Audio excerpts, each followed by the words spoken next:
Bonjour à toutes et à tous, bienvenue dans cette nouvelle édition du 6 minutes. La 8e quinzaine de la solidarité internationale, qui aura lieu du 14 au 27 novembre, regroupe 62 acteurs du service public et du réseau associatif très dynamique sur notre territoire. C'est le sujet que vous pourrez découvrir dans votre grand angle après la rubrique Actu.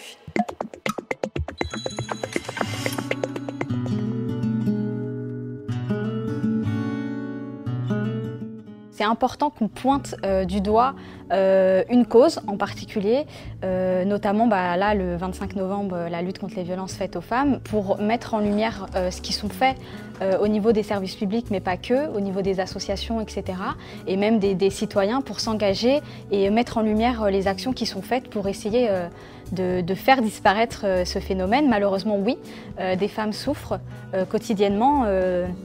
Malheureusement, j'en ai rencontré, j'aurais souhaité ne pas en rencontrer, mais c'est un fait de société qui existe. Et en général, elles ont honte, ces femmes, donc du coup, elles ont du mal à s'exprimer sur ce sujet. Et c'est pourquoi il y a plusieurs chemins qui sont mis à leur disposition pour faciliter justement ce dialogue-là. À Fontenay, on a la chance d'avoir et des solutions pour le relogement d'urgence avec notre convention avec l'association Home. On a des solutions aussi avec des appartements qui sont sur le relogement semi-pérenne. On essaye de trouver plein de solutions personnalisées, mais c'est une femme sur 10, on estime qu'une femme sur 10 sera victime de violences une fois dans sa vie. Femmes solidaires, c'est aussi la solidarité internationale, c'est aussi la revendication des droits au sens large, le droit à l'éducation et notamment le droit à une éducation non sexiste. Et donc, on vient de mettre en œuvre plein d'initiatives pour combattre les préjugés, les stéréotypes sexistes et faire en sorte que le regard de la société qui est posé sur les femmes évolue. Concernant en fait le comité de pilotage contre les violences familiales, on y retrouve différentes entités comme le CCAS, l'espace départemental pour la solidarité, on y retrouve la mission droits des femmes, les associations, on y retrouve notamment le commissariat, et cet espace est dédié aux professionnels justement pour essayer de trouver des solutions afin de mieux prendre en charge ces femmes, de se connaître. Tous les ans, la ville mène des actions de sensibilisation pour sensibiliser le grand public à la lutte contre les violences faites aux femmes. Cette année, nous avons choisi de travailler avec la photographe Catherine Cabrol qui nous a proposé de réaliser une exposition autour de la reconstruction pour les femmes qui ont subi une excision. Donc elle nous a proposé une exposition de 20 photographies, 10 portraits de professionnels qui travaillent avec les femmes qui ont été excisées et 10 femmes qui ont été excisées et qui ont choisi ou pas de subir une opération de reconstruction chirurgicale après une excision dans leur enfance. On a choisi de faire le même jour le vernissage de l'exposition de Catherine Cabrol et dans la même soirée le débat qui s'appelle « Ces femmes qui changent le monde » et qui est porté par les associations de la quinzaine de la solidarité internationale. Je pense que le combat pour les droits des femmes est essentiel et que c'est au travers de ce combat-là qu'on peut parvenir à l'émancipation et à faire en sorte qu'une société plus juste arrive. Et ça passe obligatoirement par la reconnaissance des droits des femmes. La quinzaine de la solidarité internationale, c'est 15 jours d'événements festifs et conviviaux.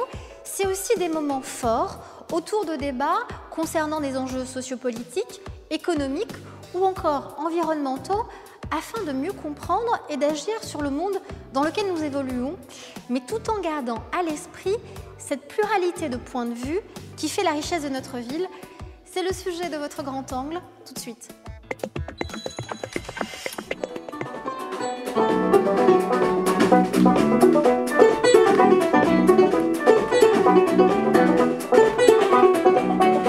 L'enjeu premier de la quinzaine de solidarité, la quinzaine internationale, c'est ici même de se connaître, de se reconnaître aussi. C'est-à-dire de savoir que nous ne sommes pas seuls et que nous avons un devoir de partage, de responsabilité, mais de connaissance de l'autre. Parmi les temps forts de cette 8e quinzaine, il y aura tout d'abord l'ouverture qui sera placée sous le signe de la solidarité aux migrants avec un parrainage citoyen de citoyens fontenaisiens sans papier.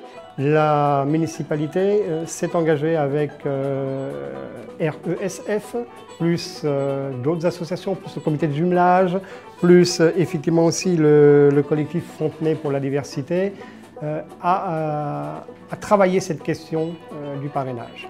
Des élus de la majorité municipale se sont mis volontaires pour être les parrains de personnes qui sont aujourd'hui en situation précaire. Mes collègues qui ont décidé d'œuvrer dans ce sens vont permettre par leur action d'aider dans un cheminement terrible. C'est un véritable labyrinthe administratif qui existe, permettre à ses amis, à ces fontenaisiens, ces fontenaisiennes qui habitent Fontenay, de pouvoir obtenir ce qui est très très important, le Graal qu'ils recherchent, c'est-à-dire le titre de séjour qui leur permettra ensuite d'accéder beaucoup plus tard. Mais premier pas vers l'intégration, premier pas vers une respiration qui leur permettra d'obtenir peut-être un jour la citoyenneté française. Parmi les autres temps forts de la quinzaine, il y aura le samedi 21 novembre une rencontre organisée par les associations d'anciens réfugiés politiques latino-américains autour des enjeux géopolitiques et géostratégiques en Amérique du Sud actuellement, avec la présence du rédacteur en chef du Monde diplomatique. Également, toujours sur le vivre ensemble et le vivre ensemble à Fontenay, il y aura un repas et une rencontre autour d'un repas. Notre vivre ensemble n'a pas de frontières, organisé par le groupe interreligieux de Fontenay, le comité de jumelage et éthique et politique à l'école Michelet. Et enfin, la clôture de la quinzaine, le vendredi 27 novembre, qui sera placée sous le signe des champs de résistance et de liberté au comptoir de la Halle Roublot. La quinzaine n'est pas toute seule également. Elle est avec des initiatives et des passerelles, avec la semaine de l'enfance. Donc il va y avoir un grand rendez-vous autour de l'enfance et c'est pour nous aussi une volonté très affichée que les enfants s'impliquent parce qu'ils sont l'avenir de notre ville et ils sont notre avenir.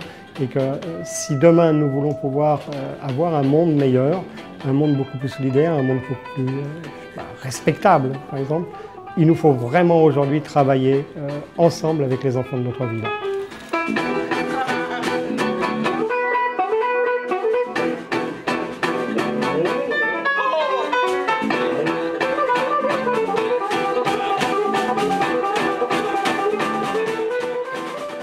Merci d'avoir suivi le 6 minutes, on se retrouve pour une nouvelle édition. Et d'ici là, portez-vous bien.